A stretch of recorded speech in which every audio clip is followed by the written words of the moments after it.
4th. Oh, there he is. Would you all please join me in the pledge?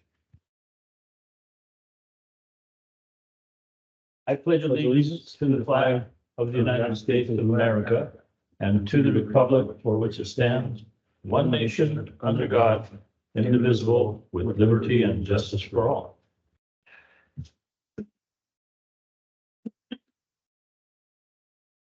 Okay, could you please verify who's here? Director Davidson. Yes.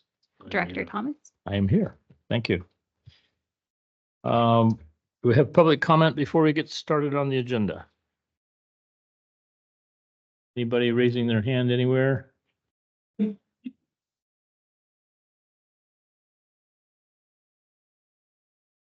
No? No. Okay. All right. Moving on to approval of the minutes. I move for acceptance. Okay, I am in general agreement that we should approve these, but could I direct your attention to number 7, the director's comments of future agenda items? I think there's a typo there in that sentence. It says Director Davidson requested infrastructure expenditures over the pasted dedicated. Shouldn't that be past decade? Yeah. Okay, all right. With that correction, I second the motion. All in favor? Aye. Aye. So that takes care of that. Under new business 4A, we have a grant procedure update with Landstead Consulting. Mark, you going to give this? Alrighty, well, good afternoon. We started this grant process about, we hired Landstead Consulting to help us through our whole grant process. And we met for the first time here about 2 weeks ago and came up with a short list of possibilities. And so we wanted to give the members of the committee here an update as to where we're at with some of the grant and seeing where we're going to be headed with some of these grant opportunities. So I invited Denise Landstead, who is our consultant, to give a brief presentation on our approach of some of these grant opportunities that are out there. So it would no further ado, I'd like to get Denise started with her presentation. Okay, great. Good afternoon. Good afternoon. Thank you, Mark. Hello, directors. I'm going to share my screen because I have a brief PowerPoint. See if I can see if I can make that happen, right?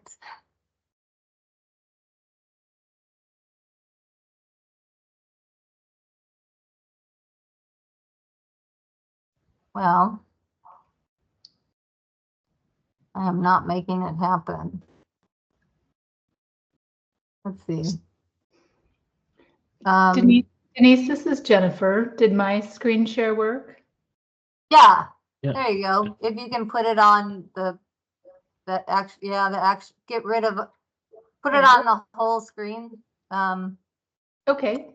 Is that whole screen now? No, go under slideshow. I don't think you can. There you go. Well, go under slideshow and it should give you the whole screen. Not sure why mine's not showing, but sorry Okay. for the. Let me just try that again. Okay. This is Jennifer Nevis. We worked together on the grant research and acquisition for you. So we're gonna be talking about this. There we go. Okay, here we go. So we're basically what we're going to do is just do a quick overview of our approach and process and kind of where we are today. Not really getting down into the details of the opportunities, but we can if you have some questions, but we're just going to do a quick overview for it. Next slide. This is our funding team, and it gives you an overlook of what depicts our partnerships between the district, ourselves, and then we're both communicating with the funding agencies, whether it be federal, state, or local. And then we work with all of your different staff and possibly other consultants if we need to. So it's just a quick picture of that. Next slide. Our approach to funding research is first we identified the priority projects for your district. We received a summary of the projects. We went over those in great detail, and what that does is help us to understand the projects so we can find eligible funding opportunities.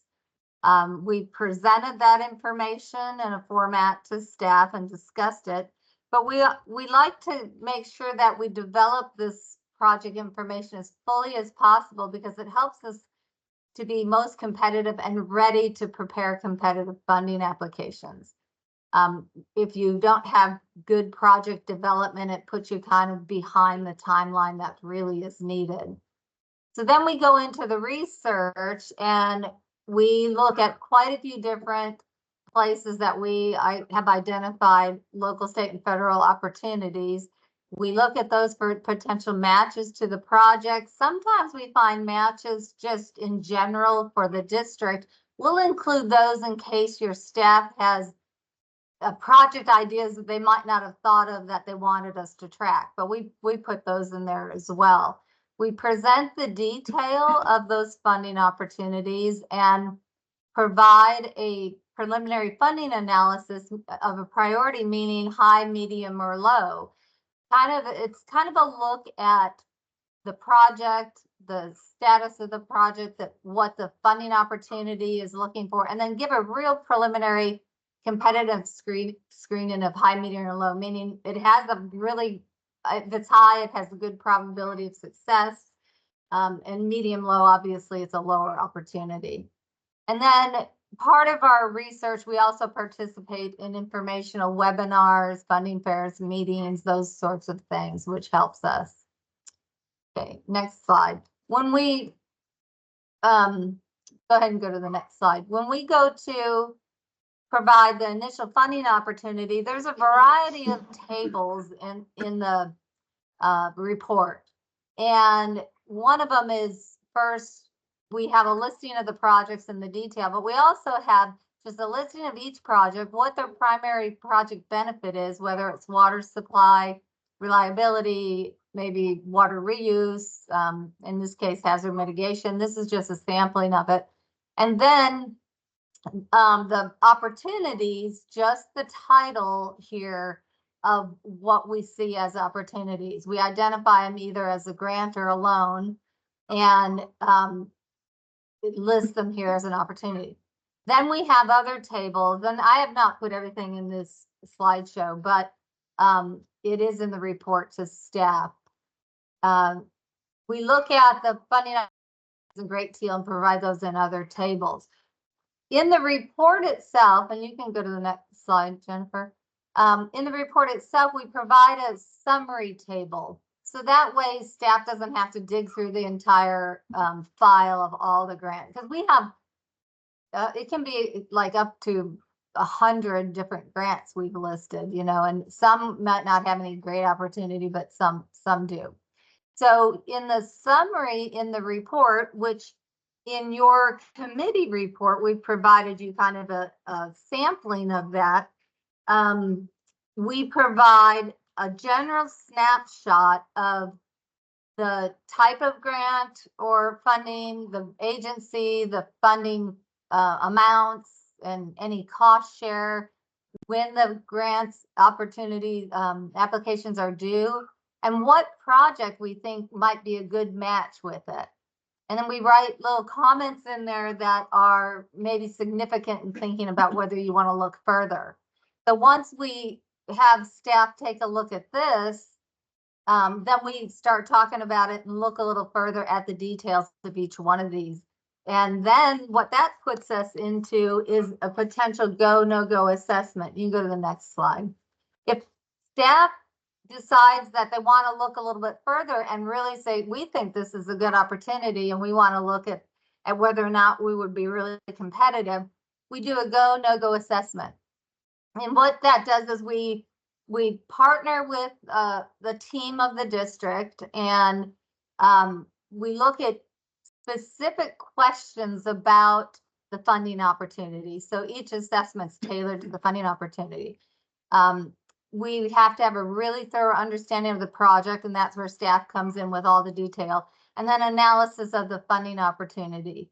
And we look through a series of sort of pre-application questions, and generally we'll devise the questions to fit the funding opportunity and project, but they always will consider these things that are listed here, which are your goals and objectives and priorities, project eligibility, competitive timing, funding amount, and funding schedule, and other things. These things are super important because some funding opportunities, they might only award 3 or 4 grants. And then you might feel like, well, we're not really that competitive, so we're going to try it. But if it's a funding opportunity that might award, say, 50 grants, you might think about it a little bit differently and go after that. So there's different things to a decision to apply. So once there's a decision to apply, then we would go into application preparation, and go to the next slide, Jennifer. So in application preparation, that would be the next step once we get there. But I wanted to give you a quick look at what would happen. We would establish a core application team, which between the district and ourselves, we would hold a kickoff meeting. We'd set communication protocols and establish a schedule. That keeps us on track. We'd have periodic meetings to check in and make sure we get the application submitted on time and at the highest quality possible. But what we do is we develop a framework of all the required information, so we don't miss anything that's required. We develop all the key information to meet the requirements. We seek additional information from the funder, meaning contact the funder if needed. We're glad to establish those relationships, and even sometimes you can pitch your project ahead of time and they'll tell you if it's competitive or not. And so a lot of times there's a board resolution that's needed. We make sure that gets going. Letters of support may be needed. We make sure those get going. And then once we submit the application, it almost always now it's an online application. We make sure we do it typically a couple of days ahead of the due date, because you never know what's going to happen online if it site crashes or anything else. And then we track the funding applications submitted. So that's another tracking sheet that we provide the district, is we'll track every grant application or loan, if it were, in another tracking sheet, and that would be submitted each quarter as well. Next slide. So we have given the first initial funding research reports in May. And then our next one will be in mid-July. And we do ongoing research throughout those several months and provide an updated report. This includes all of the information available at the time of reporting. We look at stuff right up through the time of reporting. And then also, if there's time-sensitive information or opportunities that come up in between the reports, we'll do a funding alert email with detail to determine if the opportunity should be considered further. So that really ends the presentation, and I'm glad to answer any questions or talk more about any particular part of this. Thanks, Jennifer. Denise, I have a question, and looking at this the slide that says project funding opportunity matches. Yeah. Under that project title, the Copper Cove wastewater treatment plant tertiary treatment improvements, pond and pond 6 dam raise. We've got already have indications and commitments from the Corps of Engineers that we have over 14 million allocated to that project. So my question is, with that type of funding already approved, what would be the point in spending any of your time pursuing additional monies from these other agencies? Wouldn't they look at that and say, well, wait a minute, you've already got 14 million committed? We have a 25% match. We have to come up. Correct. Exactly. So Okay. if we could match the federal funds with local fund, or sorry, with state funds, it would be huge for the CIP to take pressure off the CIP and use those funds elsewhere. Okay, but we're looking at, I don't know, but to a certain extent, analyzing probabilities of success. But would there be, would these other agencies look with a kind of a scant, sideways look at this and say, wait a minute? But I've been involved in some projects where the state did kick in that 25% that was needed. And it really depends on the project and the funding agencies and the level of support Okay. that they can provide. But it's not it's not a forgiven of, an option that's just not going to happen if you already secured federal funds for it. okay, all right. Thank you. But it is competitive. You're absolutely right. So, yeah. All right, well, when can we expect some money? Well, as you know, just preparing the grant opportunity or the application takes some bit of time. And in many occasions, most awards you'll find will take months till they get to the time of award. And then you negotiate a funding agreement, and then you can get going. So it takes a little bit of time. So it's hard to say. It depends on the funding opportunity. Okay. Did you have any questions, Jeff? Well, I'm just curious if, now that we've put these opportunity matches, I mean, does the staff feel that this was, that these are areas that we're going to seek that we might not have sought out ourselves? She does, Lancet did point out some opportunities that we may not have been aware of. So definitely, I would say yes to that. Okay. And also the list that she provided was pretty massive. We had a good 3-hour meeting with her and staff to kind of go through it and see where the matches occur. So this is a condensed version that we went through. And now the next step is the go, no go. These are, and all these areas are not overprescribed. I mean, they actually are funded well enough, that it's worth our time. Well, that's part of the no go in terms of competitiveness, because some of these programs are probably not funded sufficiently to address everyone's needs. So that's where, whether CCWD would rank high or not, that's kind of our guess at best. All right. Well,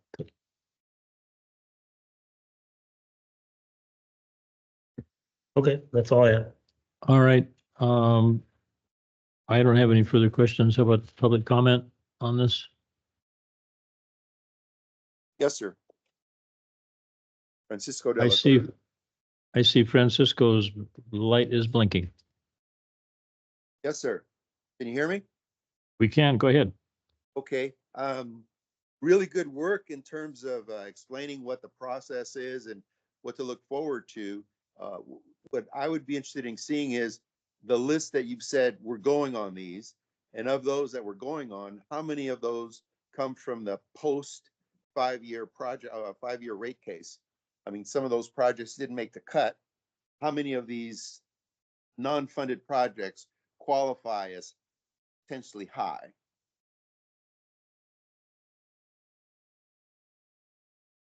Again, there's been no go, no go decisions made as to what is listed right now. So, in terms of how it compares to our rate study, I can't answer that. I don't have that information in front of me right now. So I guess my question is, when will we have a list of projects that we're going to seek grant funding from, so that you've done all of the work that she described, and you've actually, this is the list of submittals. When do you see that happening? We'll be reporting on the progress of this effort periodically at the subsequent meetings of the engineering committee That's correct. and the board. So, was that the only question you had, Francisco? For now, yes, thank you. Okay.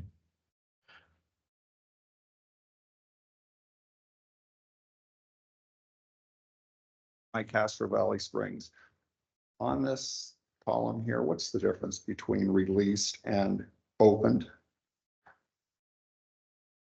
Okay, I'm trying to understand what it's like. Denise, could you explain the difference between release? I know that release is when the agency actually releases the opportunities, And open, I'm not sure if there's a difference between open and released.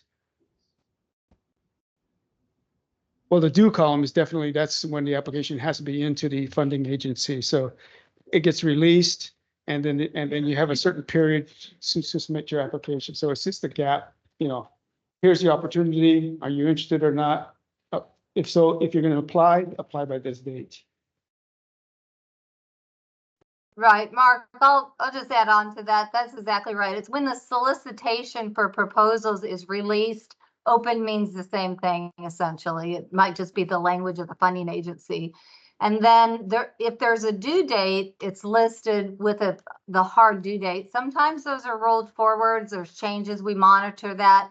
And then you'll also see due dates of just continuous, meaning it's a rolling due date. And it can, as long as the program is being funded, you can just keep submitting, they can keep accepting applications at any time. Sometimes they have a deadline of due by, and we show this in the summary table in the packet, due by December 31st. So it's rolling up to December 31st. So it's kind of first come, first serve in that case. So again, this is just a snapshot. On the other, in the full report to staff, it has quite a bit more detail. And then if we want to do a go, no go assessment, we get into a lot more detail as well. Okay, well, while we're discussing this information in the due column, there's one application that says it's due on June 18th.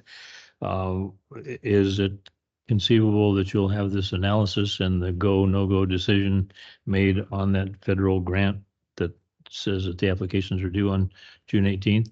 Is it possible to even apply at this short? Exactly. Not given that it's such a short due date, I doubt we're going to apply for this in timely manner. So I would say this is probably the first one to not apply at this point, unless the due date gets pushed back.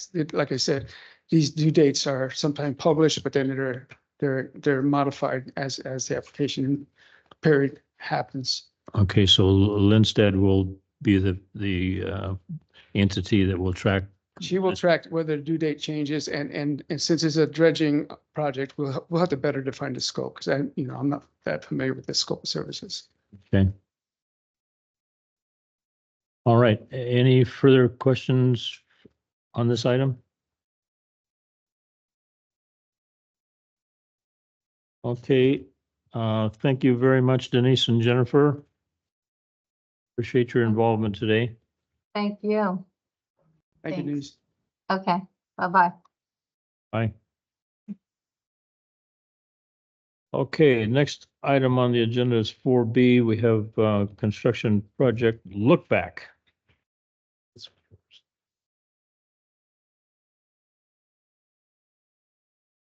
This is a result of a question that Director Davidson asked in our last meeting about, how can we show what we've done for the past few years?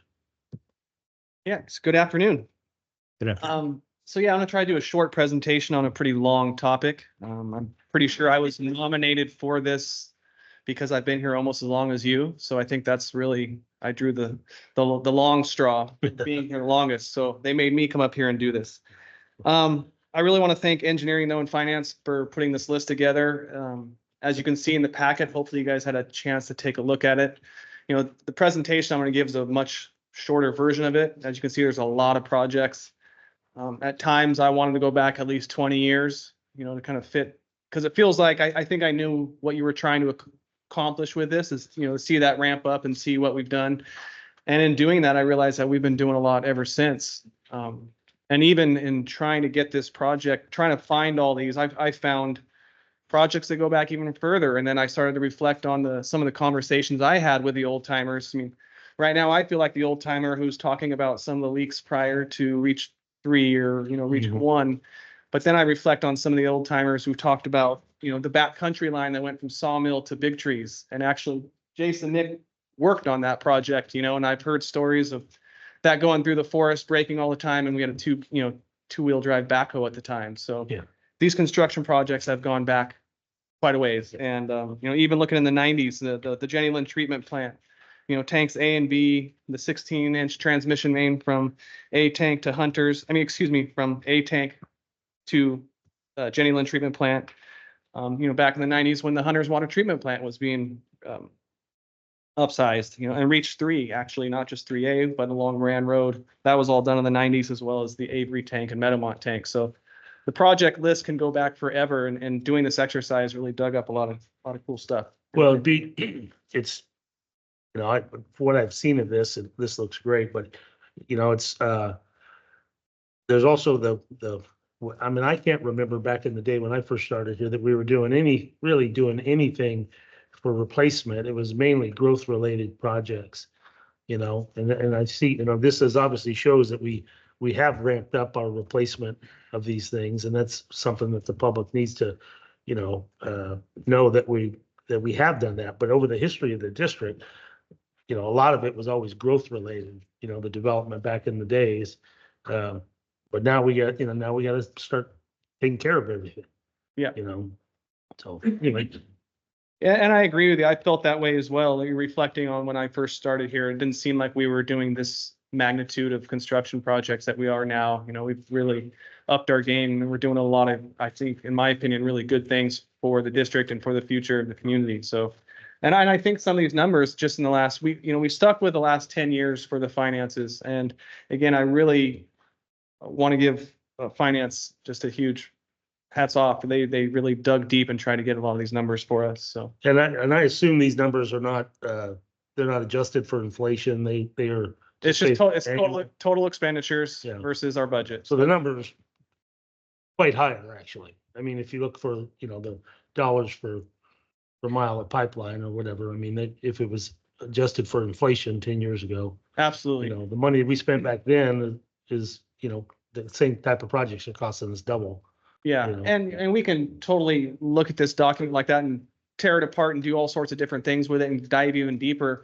One thing I like about it is we have something that we can use as a starting point, and hopefully we keep this up, and in 10 years from now we have another great document that just really tells the story of what we're doing here. Yeah. So that was kind of my hope with this. Again, it's trying to keep it a brief topic for decades worth of work. So the finances again are.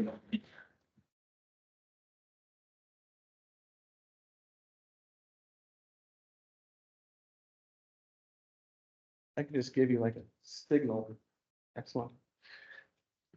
So this, you guys are well aware of this, but I always show the map of our service area, because to me, it's always profound to just kind of remind everybody how far spread out we are. So we won't need to take time on this. Go back one. Yeah. So again, there's that geyser on the left. If my memory serves me right, I think you were in line on that Friday. Yeah. Driving through that. Back from the cabin. Okay, and you saw it shooting in the air. You really got to witness it firsthand. Yeah, boulders flying and traffic lined up there. Could have killed somebody. Easy. Absolutely. I always try to think, and Jason was on that one too. We'll never forget it, but I always wonder what would have happened if that, the split would have been pointing towards the highway. What it could have done. Luckily, as it was, I mean, all the debris that it pushed out. I mean, it was pushing out some pretty heavy stuff on the road there. Yeah. And so that's fixed now. We shouldn't have, hopefully none of us in this room will have problems with that line ever again. And I suspect it'll outlast us. Everything else in this report is something positive, but I mean, this was a disaster. You shouldn't have this picture. That's what we're trying to prevent. It depends. You gotta understand the possibility. Yeah, it depends on how you look at it. Potentially it was a catalyst too, I mean, I remember Director Ratterman just sent me a article from the 2013 rate increase and the everything that went down, and this particular leak was talked about during there. And again, Reach 1 was originally supposed to get fixed first. We bumped that one up because of this kind of issue and because it was in the heart of town. And quickly after that, it was fixed. So I mean, I applaud that effort. I think again, it was a scary moment, but it's behind us now. So I think that's a good thing. Yeah. So here's a general snapshot from fiscal year 13-14 through now. And again, on 23-24, that's just year to date. So those numbers can change as we finish off this fiscal year. The darker color in the back is our operating budget over the years. The blue color in the front is the construction cost overlaid to that. So it gives you So- that illustration of, Yeah, but it also it seems like our operating budget is smaller than it was 10 years ago. Is that accurate? well, that's just overlaid on top of it. Like, that's not the total operating budget on there. No, I mean, the operating budget has slowly increased as well.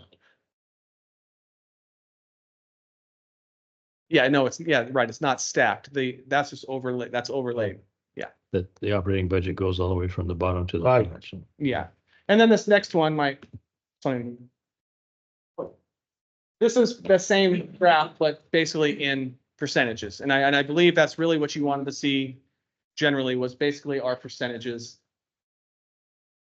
And again, it clearly shows this upward trend, and which is, I think, what you were suspecting all along.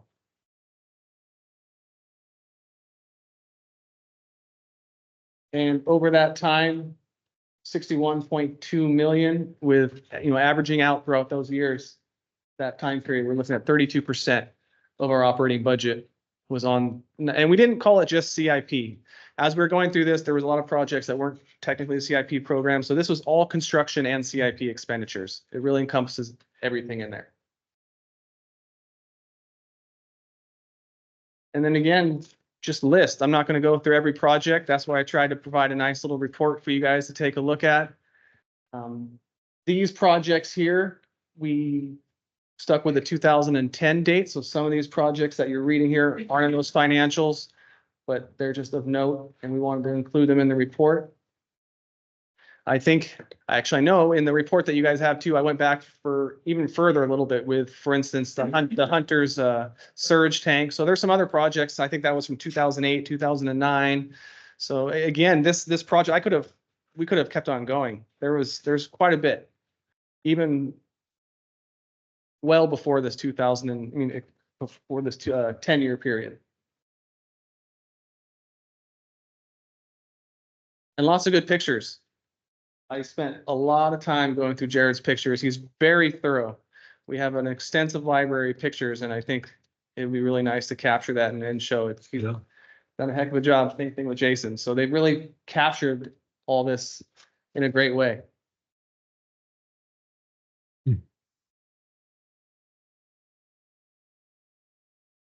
But again, I wanted to keep this presentation short. I know you were double booked, actually triple booked, because I got to keep your attention tonight as well, Director Davidson, at the town hall. So I didn't want to go on too long with 10 years worth of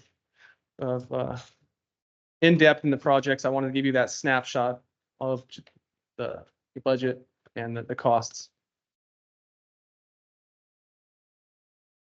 any questions? No, I really appreciate this. I mean, this is something, again, we've been criticized by folks for not doing anything, and it's just false. So I just wanted to set the record straight. We've been attacking, our infrastructure repairs, I think, better than anybody around us. And I know we don't have a comparison in here that I'm aware of, what the other agencies in the area are doing percentage of their budget, but I am curious about that. I would still like to, make an effort to, to find out if we're, if there is there an industry standard, a goal that we should be, reaching? I don't think anybody in the state is actually 100% keeping up with their replacement. I don't even know if that's, possible, but, anyway, I think this goes a long way to, to giving our ratepayers some assurances that, this is what we do. We are, we build stuff, we repair stuff. The water system and the sewer systems have to last forever. And that's something I think people don't realize. Everybody wants to pass the buck on to another generation, but these things have to be fixed, Kevin did reach out to TUD and Amador, and we did get some information. It was a little bit hard to decipher, and we didn't really feel comfortable with presenting that because we want to make sure we get it right. Yeah. One thing that the engineer from TUD did mention, though, he said it appears that you guys have really invested heavily in your infrastructure over the years. So I don't have an exact number for you, but I think that's profound that he mentioned that. He noticed it as well. Yeah. So what they gave us was only back to 2021, so it wouldn't have been a total comparison, but I think it's something that it would still be worthwhile to see that. And again, I would like this document to grow even further. And, you know, some of those projects I mentioned in the 90s weren't just for growth. We've been doing stuff even back then. So I'd like to capture that. Yeah, and I would just underscore too, it's hard to glean that information from publicly available reports from other water agencies. And it just kind of, to me, demonstrates, because it took a lot of work for our finance staff and our engineering staff and Kelly to pull all this together. Kelly makes it look easy with the presentation because it looks really nice and straightforward. And it never is that nice and clean and straightforward. So it took a lot of work from our staff to pull all this together. So I think we'll keep kind of asking and talking to other agencies about what their level of effort has been, and we can do some research on industry, whether there is an industry standard. It's hard with water agencies because we're all so different, but I think we can do some more research on that front, see if we can answer the other half of the question. Yeah. Well, I definitely appreciate this report. I mean, it's very clear that, you know, we are making, you know, a great investment in our infrastructure, you know, and I appreciate the way it came out in here. So Thank you. Yeah, Thank you. that list kept on growing. I think it started with Jared giving us a basic list, and then that just grew. And then again, you forget about the ones that you finished and you got, oh yeah, I Yeah. remember. Yeah, that's well, it's great. We have a lot of history too. We have a lot of institutional knowledge with our staff that was on these projects that remembers it. And it was great to then give it to our finance folks who are kind of new, who just tracked down all those numbers and did a phenomenal job. So we really couldn't have done this without them. well, I appreciate it, everybody. Thank you. Thank you. Thank you, Kelly. All right, do you have any questions on this item? Yes, sir. Francisco de la Cruz, yes. Go Valley ahead, Springs. Francisco. Yes, great job. Appreciate the work. Kelly, the only additional thing that I would ask to make this industry standard would be if we could clean up what is really capital cost versus construction cost, and then use actual capital investment per capita as a comparative metric, and also capital investment per mile of installed service lines. Those tend to help make comparisons a little bit fairer and more available to make rational decisions. So that would be the only adders I would ask, if you could consider doing divide by the number of customers we had in those years, and that would give us a rough guess as to the per capita. Thank you. Yeah, that's pretty simple math. I mean, anybody can do that math. So Yeah, I don't have the customer records that you do though, so I don't know what the growth is over those 10 years. well, very little growth. but Minimal increase in customer base. did we say that we got 12 new services this last year? That's an accurate number? That's astounding. I mean, yeah, I thought you. So yeah, we got 12 more last year, Francisco. We're gonna Okay, get to that That just, economy of scale here. No, all that really does, if you don't grow, obviously it makes the burden heavier on those guys that are still using your services. That's the, Yeah. and at some point it starts eating up fixed incomes to the point where it exceeds the national average as to what a person earning at poverty level is paying for sewer and water. okay. Any other questions? Mike?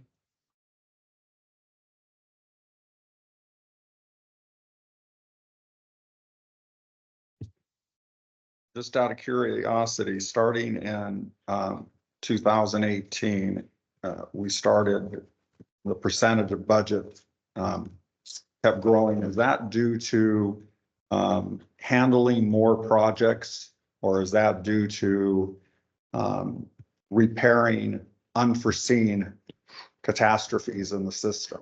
I think and I'll let Michael get to it, but when did we start the CIP rate structure? 2013. 2013. So we didn't have a dedicated source before 2013, it was just part of our budget, but we actually, when we did the rate increase in 2013, then we dedicated that money and it couldn't be used for anything except the infrastructure needs. So that was a decision that was made by the, our, couple of us existing board members. But I mean, I think that fact that we had the money to actually start doing some of these was based on us, biting the bullet and having to increase rates. And then it took a few years for that to accumulate enough to where you could really bite off some large projects or afford, finance larger projects. Thank you. That was when that designated capital R&R fund was established. It was not there before. So this is it's all good. It tells a good story. I'm pretty proud of what this district has done. Okay, any other questions on this item? All right, looking back sometimes is very worthwhile, Kelly, thanks. Okay, 4C, O'Byrne's Ferry pipeline extension. Kevin, you want to tell us about this?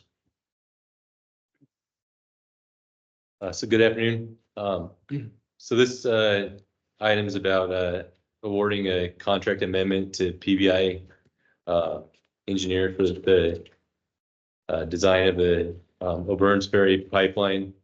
It's also known as the intertie for the submerged waterline crossing.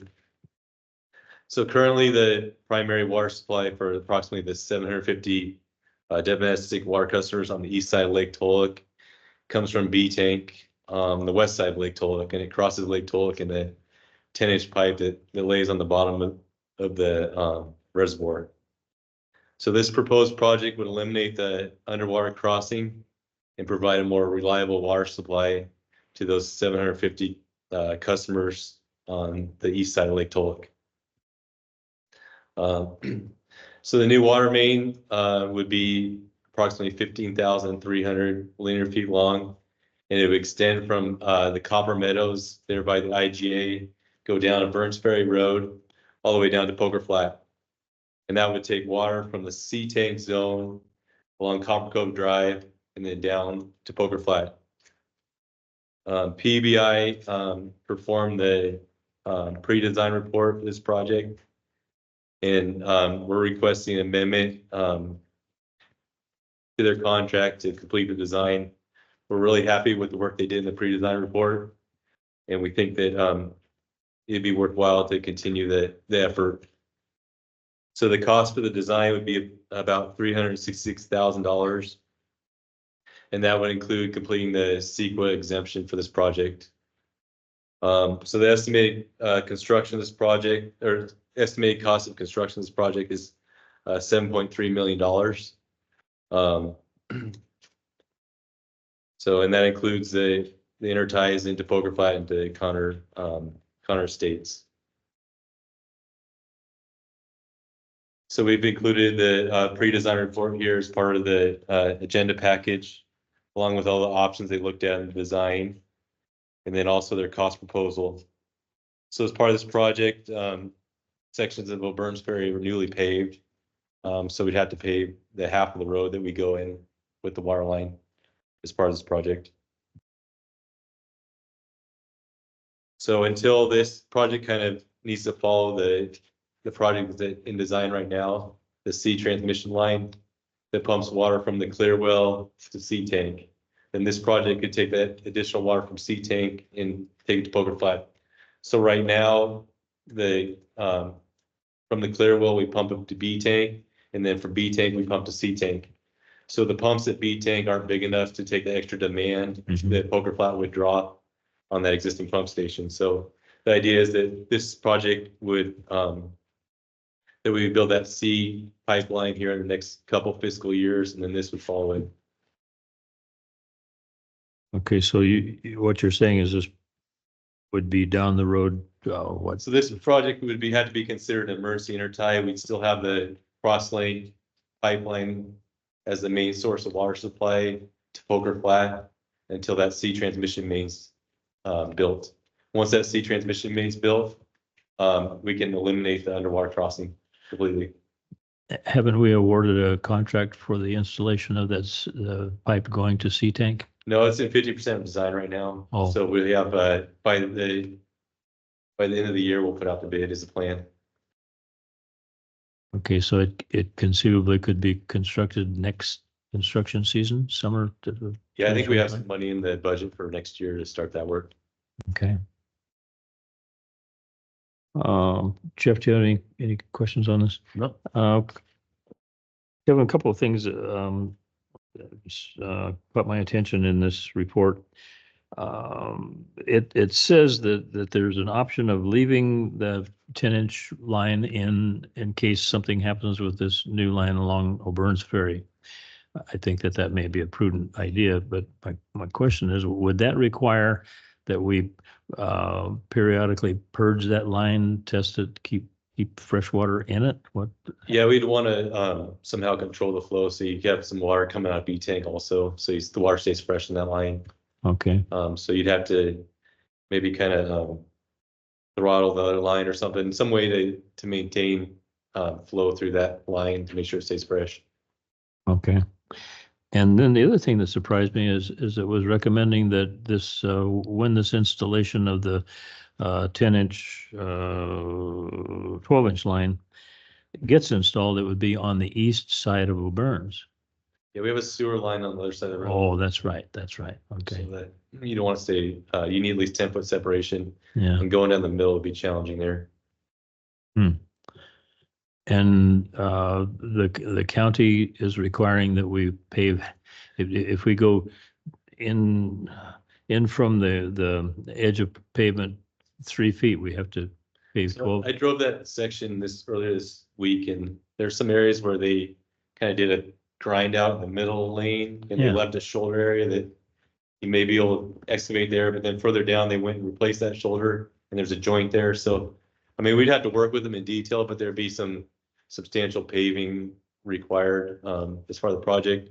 And I mean, they go over, once the pavement's 3 years old, and it's what, a year and a half old now, then it goes to they do a rating on the road, and that's how they determine, what the replacement requirements are for the road, either half a lane, full lane, or micro surface the entire road. There's different options they give you as the pavement gets older. And the 7.3 million estimate includes the paving? Yeah, that includes the paving. The detailed estimates in here, it has the paving in it. All right. And we could do the paving with our new paving machine?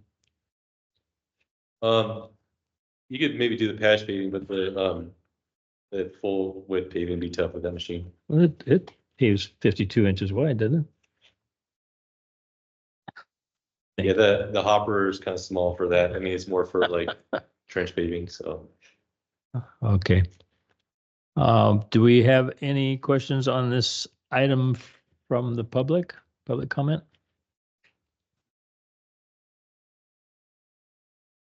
Nope.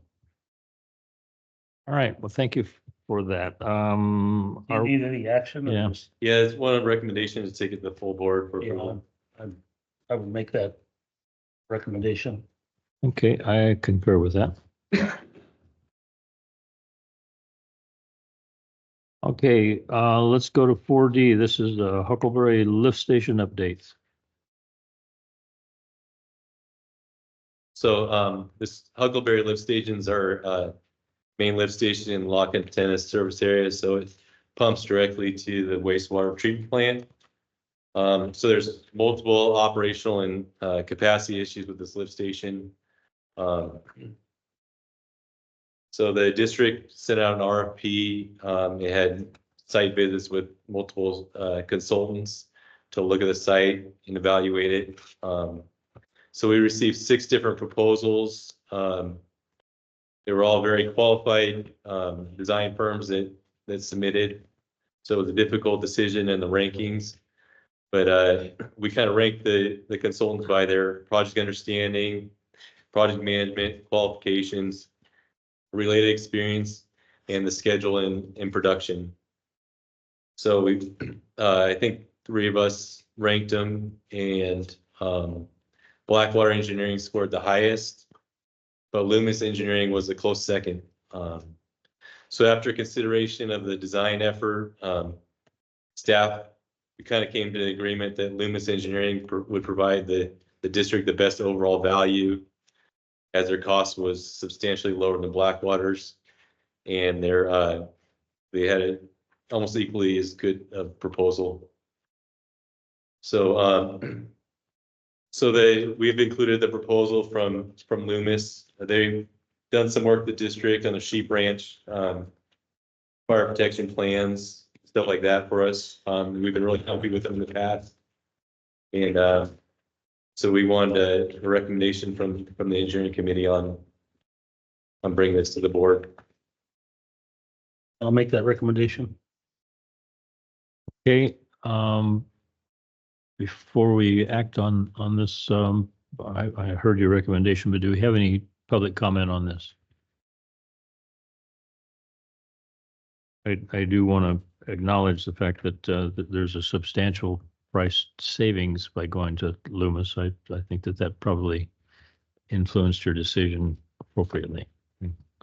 Okay, I agree with Jeff's recommendation on this, and I think we will make that recommendation to the board. Yeah. Hey, thank you. Okay, going on to item 5, old business capital improvements update from the engineering department. Good afternoon. I'll go over the quick updates on the projects that we have in construction. If you see any project that you want to pull out and need further information on that, you can feel free to ask away. We have the Jenny Lind HB transmission pipeline project. We've been meeting with the DO Woods in regards to the starting of the project. We have had a pre-construction meeting with them and feel confident that they're going to be starting here in the next couple of weeks. Today, we do have a town hall meeting at the fire station in Jenny Lind to address the consumer base for the service area that we have in Jenny Lind for the impacts and potential benefits of doing this project. Then we have the West Point Wilseyville wastewater consolidation project. That project's been moving along at a decent pace. KW Emerson has been they've installed the force main and the gravity main that will tie into the Wilseyville wastewater treatment plant to our West Point wastewater treatment facility. Whitewell is in place. It's been constructed. We should have some electrical work starting next week. Then we have Copper Cove, the lift station project that Kevin, and you want to do that? Yeah. So the Zingo Construction's working on the Copper Cove lift station project. So they've excavated lift station 6, and they got it backfilled, the can set, and they're working on the piping and setting the pumps. So we've had continued kind of delays with Tesco again. As soon as we thought we were getting deliveries, they were missing the part for their factory testing. So it's just been kind of a problem for us. And now PG&E's schedule is kind of slipping on us as a result. So we've had continued delays on that project. Next one. Before you go on, this manufacturer Tesco, I mean, I remember months ago hearing about the delays. Are there any alternate sources of supply that we might consider on the next project? Yeah, there's not, in our specifications, we identified 3 potential vendors that the contractor could solicit, and options for other vendors to apply to be alternatives. So there is other vendors out there, and there's we just heard of a company, Lyle's, that's starting up a similar operation to Tesco, and they have a good reputation in the field of water and wastewater. Okay. And then, so I can go through my projects here. So Copper Cove Water System Improvement Project, the tank projects B and B tank and Clearwell. So at B tank, the coders showed up there today or yesterday. So they're blasting the inside of that tank, and prepping for coating, and then they're setting up scaffold, and they had some issues because they're where they had their scaffold was where that big fire was in the Bay Area in Tracy. They kind of got their scaffold kind of got caught up with that situation there, so they're trying to figure out how they're going to get that. But they tent the entire tank before they blast it. And then the B2C transmission pipeline. So we just expect to have this kind of incorrectly named because this is actually the Clearwell. It's a C tank, but the project is officially named B2C because it was originally a pump station improvement. But we came up with a better idea. So we're working on getting some of these projects renamed. But that we should have the 50% design tomorrow on that. And then along with our potholing plan, so we can get out there and pothole in the field so we can verify the locations before we do the final design. The Evis Pass 100th raw water intake project. We got some positive news on this here. We got our 15-day notice for posting. So we posted that, which means they're going to be awarding the phase 2 construction grant here really shortly. So we'll go into construction once we receive that. And then Evis Pass Redwood tanks that we finished last year. We just got approval for the $739,000 of additional grant money for that project. So we should be getting that money here very soon. Sorry to stop you, Kevin. When did you say you expect construction funds available for Hunter's Raw? Within the month. Wow. Because we're supposed to, they posted a 15-day notice. So that's, they said, I think by the end of June. So where are we at in terms of we get it out to bid and? So we're at 90% design. So we probably got, we have to wait to get that money in order to be able to build the grant for it for the rest of the design because it gives cutoff on the 90% Sure. money. So Okay. once we get that, we can get Blackwater on that to slam out the design. We'll get that out. The work windows pretty difficult with that project now because there's spotted owls in the area. So there's yellow-legged frogs and stuff that are environmental sensitive, newly environmentally sensitive species. So. And that's a 25% local match, is that right? Yes. Yeah. That's great though. That's great news. And then the Arnold secondary clarifier. Let's talk about the yellow-legged frog. I remember from years ago that there was a geographic elevation limit on the even the existence of a yellow-legged frog. There's red and yellow. These are yellow. So the red are the ones down Valley Springs and the yellow are the ones up in Evans Pass. The Arnold secondary clarifier, we submitted the grant application to the Clean Water State Revolving Fund. That there's no funds available for this next upcoming fiscal year. Once we completed the grant application, they told us that. So we're going after other sources of funding for that project. So we reached out to USDA and iBank and others. Some more on that. The Huckleberry lift station project, we just talked about that, the design. The log content biolac, we got 2 proposals on that project, Stantec and Hydroscience. So they're both really good. We haven't met yet to rank them. And the Clearwell number 2 rehab is they're gonna start in October. And then Sawmill, Tank, and Arnold is the RFPs out on the street for that one. And then there's one about the article engineers. Okay, so let's talk about the tertiary treatment improvements at Copper Cove. Been meeting with the Corps bi-weekly on this project, and there's still a lot of moving parts, but basically the environmental assessment is being delivered chapter by chapter. So we're up to chapter 3 that's been delivered, I believe, by the end of this week. Hope to have the full EA and FONSI done by the end of summer.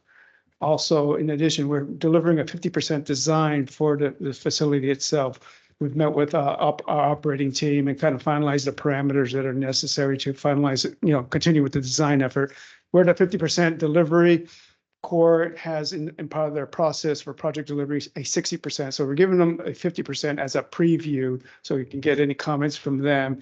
And they're only looking at constructability. They're not looking at the mechanical or electrical, because that's not really their thing, but just kind of look overall, because they will be managing the construction. So it's their project, we're designing it. So that's how this process is working out.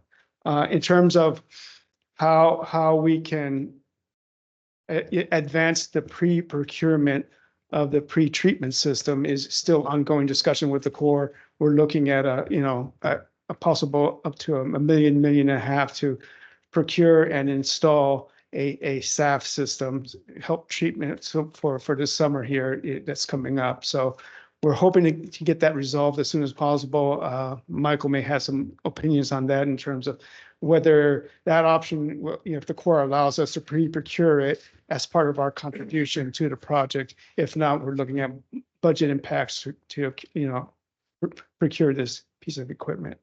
I mean, it just gets into the very bureaucratic, frustrating details of how this program works. And so we're just negotiating with the Corps as to, what we can do and what we can expedite to meet our operational needs, but still be within the framework of the letter report and the project partnership agreement that we have with the Corps, all of which is being renegotiated now that we received the 13.2 million this year.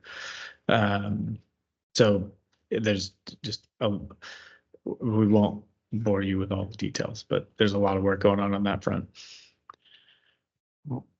Can you describe what you mean by the pre-treatment equipment? So withdrawing water from storage, it has algae growth in it, a lot of algae growth. And right now our filters can't handle that algae. So this system, it oxygenates the water to precipitate out the larger clumps of algae. So that kind of pre-treats it before you send it onto your filters. And remember, the overall project is to replace the filters at all. So this is just an interim step to help us get through the season so that we can, continue with our design and procurement of the overall project, which is replacement of the filters. Okay.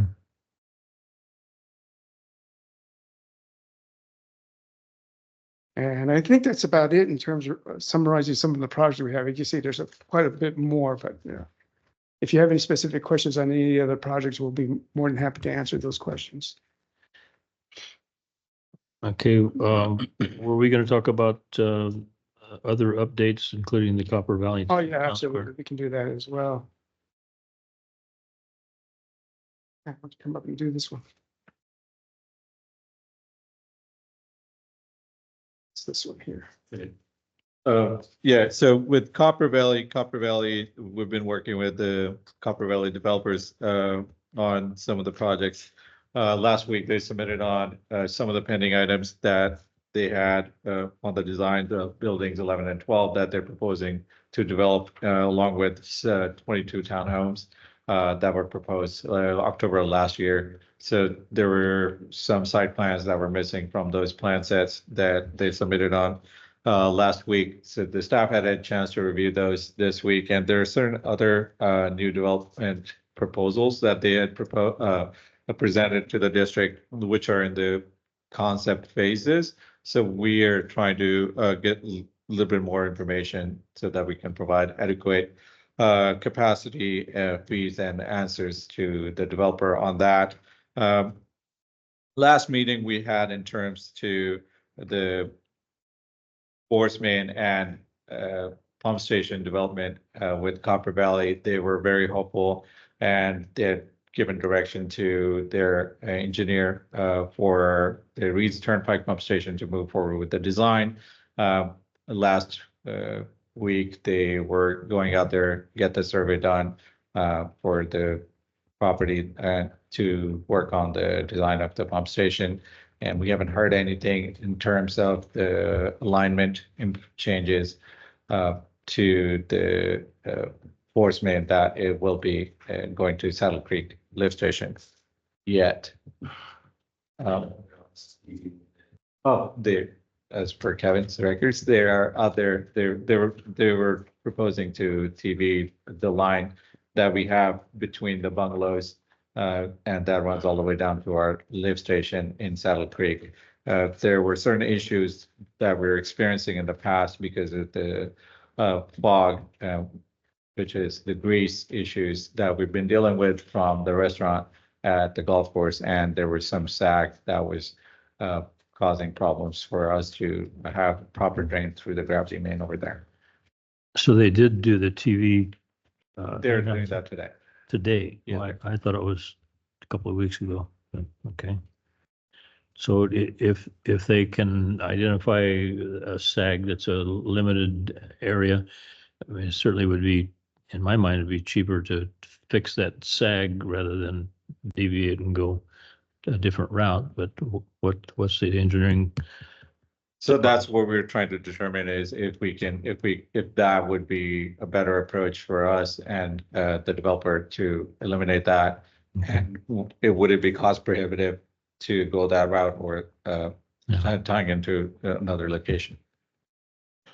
Okay, now the pump station on Reed's Turnpike, are we going to hold up their ability to build 11 and 12 the townhomes and 4 other projects, or can they commence those but just can't get service until they get the pump station in? At this point, building 11 and 12, they're not, the county, as per the county records, when we met up with the county last, they were moving forward with allowing building 11 and 12 without any amenities or any kind of utilities in those buildings. So there won't be any potential impacts to our water and sewer system. Well, except to existing, yeah, they're gonna use the bathroom somewhere, right? So we do still need to look at that more closely, I think. So, Right. yeah, so there But would they're be, gonna use the existing ones, which we do provide service to. So I think it does still require a closer look on the impact of water and sewer use. When you add a whole bunch of people to existing facilities, it will increase the water use and the sewer and the wastewater. So I think, I think we need to make sure we're still doing a careful look at that. Even if there's no fixtures in those buildings. The county's allowing that to proceed with no fire sprinklers, nothing? as for the last conversation we had with them, that's, they have no requirements in place. Wow. But we'll clarify with them and seek out. You know what the county's doing to all my clients right now is they're requiring engineers to design a water catchment system. It's really kind of, bizarre in my eyes, but for these metal buildings, they're making them attached to the gutters. So I imagine now they're mandating that you have gutters and downspouts, and they want you to catch that water, and you have to get an engineer that will design the difference between the water falling on that roof and the water falling on the ground and the runoff, and then you have to hold that water for a short period of time and let it go out at the same rate it would have if it had been landed on the ground. That's why we have what I call Lake Toba out Did you here. really? For the. Outflow. Right. So they're actually letting some of these guys, they're letting some of these guys just put it into a 250-gallon tote with a smaller exit hole. Well, on a small building maybe, but Yeah. 250. Well, the ones I'm building are bigger than that. I mean, or same size as that, I guess. That would fill up in 10 seconds. It only works once. I really kind of want to get around and find out what the code is that's causing them to do that. Cause it's just another thing to, if they saw the volume of water, if they're doing it for flood control, if they saw the volume of water that goes down, Cosgrove Creek, when we have those flood events, it's immeasurable. It is if we did every commercial property in the county, you still couldn't measure it, on the left side of the decimal point. It would be 8 points on the other side, 8 digits on the other side. So I don't know. I don't know if that code will cause us to do some different things and actually have to have a sewer container. MS4. You want him to come and explain that? I didn't mean to get into the weeds, but At lift station 18, the same reason we had to put gravel instead of pavement there, because the runoff from the pavement was gonna cause, we'd have to build a big detention basin, so. Now lift station 18 is gravel as a result, same case. yeah. All right, what are we doing with Gold Creek? Gold Creek 3, we have not seen any kind of movement from the developer. We do get an occasional call here and there inquiring about developing in that area, but we have certain fees that have been pending, and we've tried to make certain contact with the developer, and to no avail. No checks in the mail. They won't even answer the call. I've got a cell phone number on. You want me to call? Jenny Lind Elementary School? Gentlemen, apologize. Jenny Lind Elementary School Horseman Project. It's with the Clean Water Resources. It's with the State Architect Board. They're the ones that are reviewing it. Last we checked, they had submitted the plans along with the specifications that were being reviewed. They were not sure as to how long the wait time is till we get the final approval, but they were confident that we'll get it soon enough. So the next one is North Vista Plaza, LGI Homes. Let me go back to that real quick. Yes, sir. That project's been, we've been, talking about this project for 3 years now. Yes. I mean, has the price exceeded their grant award? We don't know. They haven't put it out to bid yet because they're still waiting for this. They were really pushing it to move as quickly as possible. And we were working with them on it, and then all of a sudden it just went quiet once it was submitted to the state architect. So to my knowledge, they're still just waiting for a response on that. And Yeah, so they made the initial submission. That was only the plans. Then the red line get them back, and then after that, Castle was the design engineer. They had to actually submit with the specifications and other all the red line comments that they had gotten back from the state architect, so they can review the specifications along with. Which means we're gonna have to review it again to see the changes. No, the last one, when I think Charles had worked on the submission at that time with Castle to go over the specifications to make sure that they were in line with our standards. So we have reviewed the changes that the state architect required, I believe so. and we just need to make sure we're okay with any changes. But I guess we'll still see 100% design. That's right. Just a thought on that. The state architect doesn't look at utilities. They just look strictly at. That's what I thought too, but Yeah. they're asking for specs and making No, but red they're lines. only looking at the ADA access because they're making some Yeah. changes to the parking lot there and stuff like that. So my understanding is that they don't even bother with the utilities. That was my understanding as well, but it's unbelievable how long it's taken. Yeah, that was the last feedback that we got back from Hugh Logan. Are we still holding out some hope that we might be able to get some customers along that line? And there's all these approvals and everything, is there any possibility that once the state architect approves that we will be precluded from adding any customers along that No, we line? wouldn't be precluded. And there would be capacity. There might be some challenges with connecting, but there would be capacity, and there's nothing that would preclude us from doing. Okay. All right. Last one is North Vista Plaza, LGI Homes. That is still work in progress. We're working with the developer. They submitted on a few of the options and their preference as to how they would like to move forward with the lift station enforcement and rather bypass the gravity sewer that's in the creek area and avoid the potential environmental impacts that they'll have to deal with. They submitted the district with an environmental report and their choice of work that they like to do. We're reviewing it and we'll present it at the next engineering committee meeting with opinions on as to what it might cost the district and if there's a way we can have the developer do the work. Okay, as I recall, our approval process on that, the North Vista Plaza, there was significant discussion about the bold financing program. Yes, sir. I'm assuming that they have submitted their paperwork for that, or has that come in?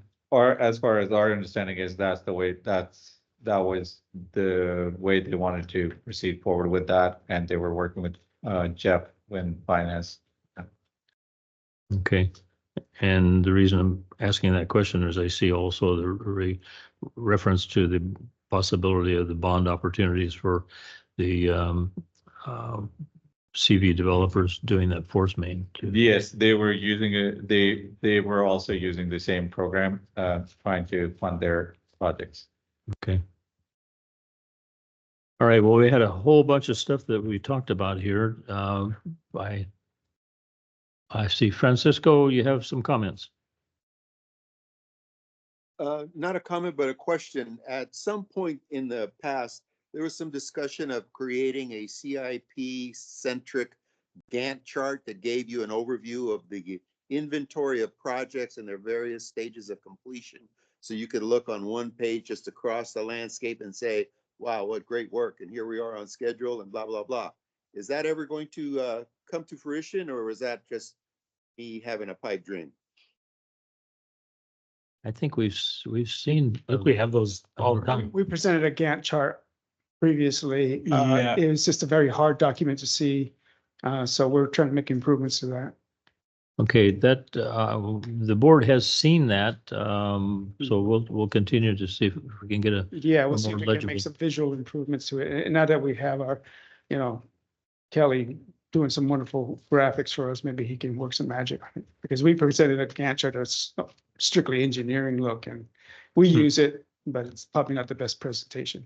Kelly probably works, what, 12, 14 hours a day? Minimum. Yeah. Okay. He better not have cut back to that much. Mike, do you have any other public comments? Okay. Did I understand? Oh, yeah, you're through, Francisco. Okay.